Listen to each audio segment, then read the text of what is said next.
I want to know, who's your favorite grunge band of the 90s? Was it Pearl Jam, Nirvana, Soundgarden, or Alice in Chains? Stay tuned for the next episode of Sound Stories with Byron Nash.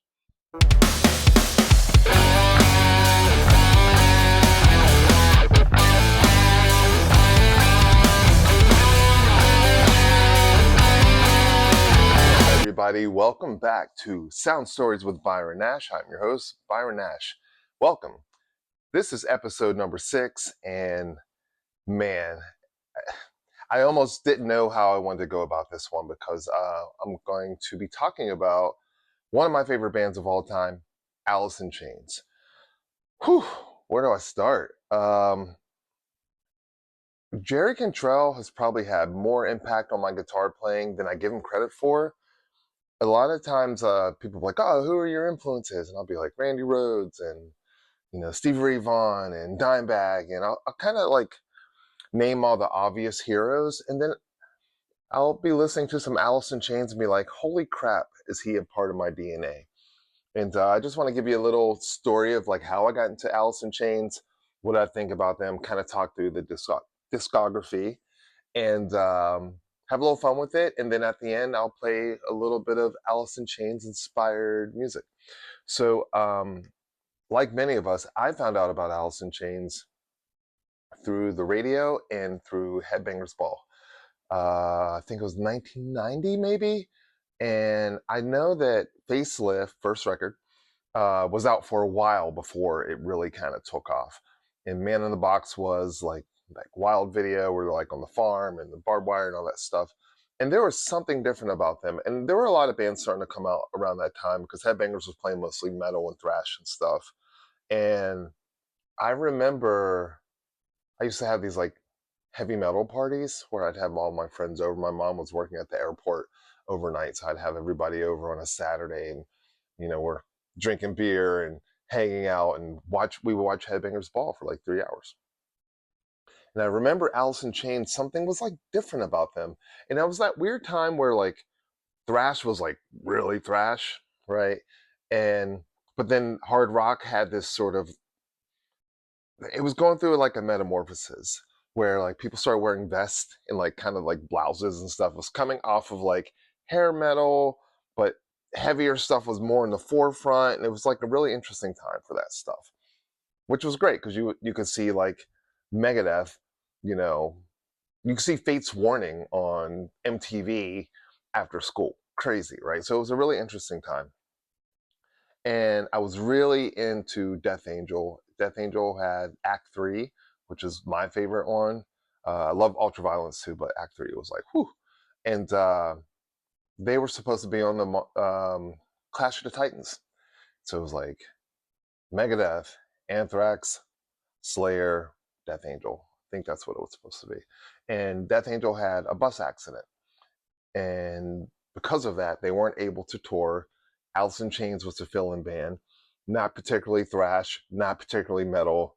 And at that time, metalheads were just kind of like, if you weren't metal and you were a metalhead, it was like you were catching heat. So I know on that tour, people were like throwing stuff at them and not being very welcoming to them as the opening band because they thought it was going to be Death Angel, which is funny. And this will probably come up in other episodes where I talk about how people will reject the band and then they end up really liking them later, like Stone Temple Pilots, but we'll get into that later. So I got to see them on that tour. Love them. Love that record. Love Facelift. And it's also an interesting time because there were like some drug references in there, and you didn't really have that in rock music leading as much at that time. Like the 70s and like Lou Reed and a lot of that type of New York stuff had some of that, but you could feel it there, but you really could feel it on Dirt. And then I remember Singles. There was the movie Singles, and they had that soundtrack, and it had Wood on it. And I was kind of confused because I remember it's like I think I had the tape, and then I saw the video for Wood, and I was like, oh, they're the leaders of the new school, because when grunge hit, Alice was already kind of hitting. They were grungy, but they were already hitting because they had done that tour. That's why I mean, they toured with Slayer and Anthrax and whatnot. So Tom Araya's on Dirt in that one interlude and stuff. So they were like friends and all of that. So I never really, I know they were considered like part of the big four of grunge, but I never really thought of them like that. I just thought they were a badass rock band that had something that was way different than all the other bands. And then Dirt came out, and I think it changed the game. I think this record is instrumental in changing the entire game for how people sang in rock, how things were produced in rock, how people were playing guitar in rock.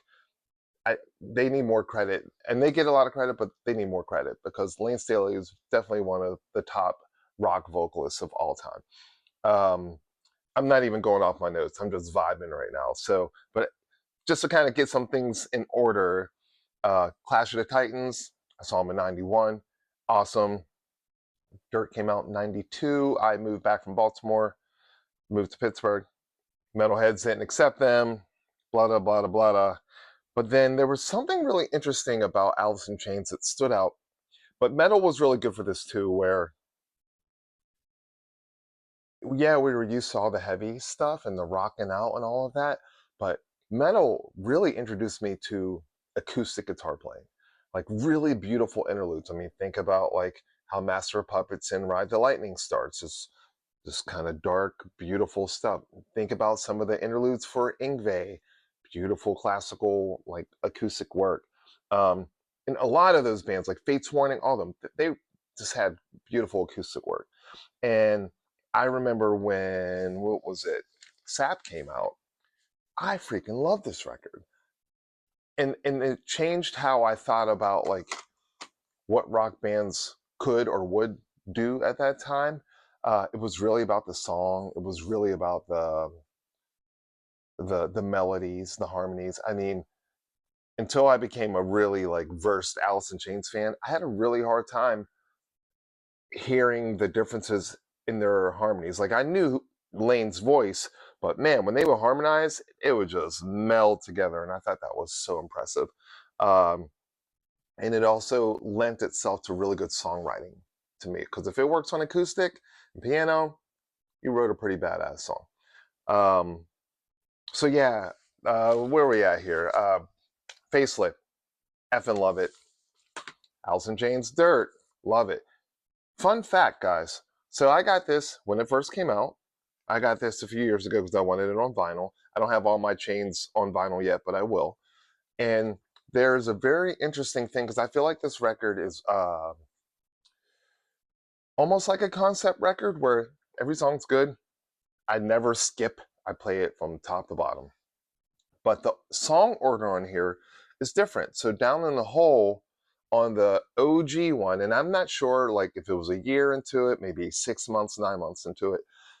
Down in the Hole is second to last. So it's right before Wood, and Wood kind of closes out the record, which was really the single because it was part of the single soundtrack, right? But Down in the Hole is right before Wood, and I feel like, and maybe it's because that's how I learned the record and I was so attached to it, but it takes the listener on the journey, and then you have Down in the Hole, and it's just like kind of, slow song, beautiful, dark, all these things. And then you have Wood to close the record out.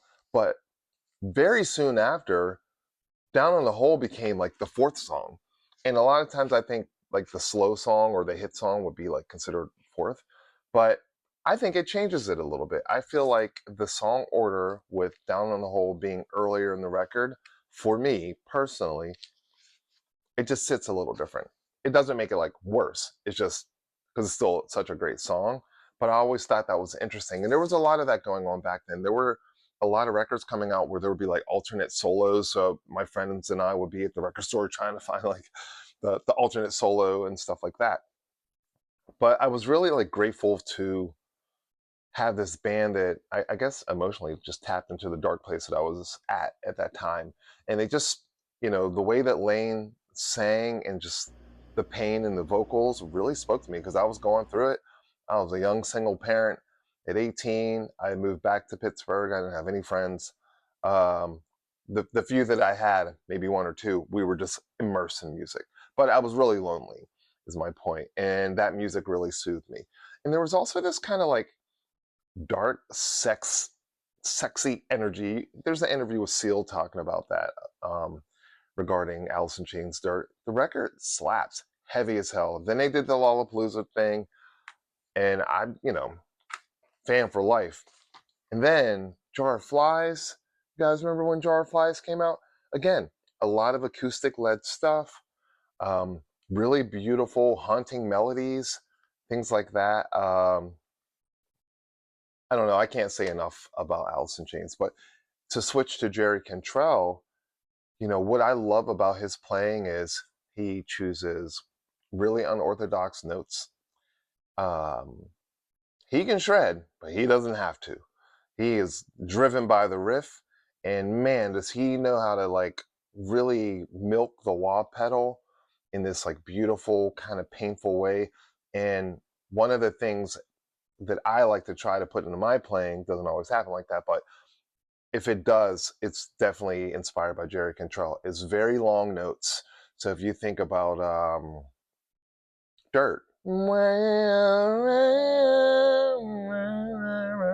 and just I love all that stuff, and the kind of Middle Eastern tonal choices. And he doesn't, I don't know, something about his stuff was just like unorthodox to me. Like if you sit and really try to play along with an Alice in Chains song, you'll realize like, oh wait, that solo is totally coming from a different place. And I thought that was really unique. uh I think that Layne's vocal style was so impactful that long after he passed away, that next resurgence of rock, like radio rock, that was hands down, that was inspired by him. Like that early 2000s kind of, when, like, I'm not comparing them to Nickelback, but there was an era where like Nickelback dominated the radio, and all those bands kind of had this sort of like thing going on in their vocals. I always thought that was because of Layne Staley, you know. Um, so Alice in Chains, crushing band. Uh, I remember actually, I gotta find it. There was a really early article, guitar magazine, that was Dimebag, Kim Thayil from Soundgarden, and Jerry Cantrell together, because they were like the next three. Because it was like around '92, like all three of those bands were kind of bubbling in their own spaces. And the other thing that was very unique, and this will come up in my episode when I do Soundgarden, is that Alice in Chains was sneaking time signatures all in your face on the radio, and that wasn't really happening at that time. Playing songs in 6, playing songs in 7, that wasn't standard rock radio. So I think bands like them and Soundgarden are really responsible for adding this kind of cool, almost fusiony, Yes meets Rush component snuck in a way where it sounds like you're listening to it in 4/4, but it's really like them Bones, da da da da da da da da da da da da da da 1, 2, 3, 4, 5, 6, 7, right? That's not normal, especially for them, but it worked, and it hit the masses. So I just feel like they were a really special band, are a special band, but rest in peace, Layne Staley. But they really tapped into the generation's pain, and I know like the 80s cats were like, man, everything was so fun.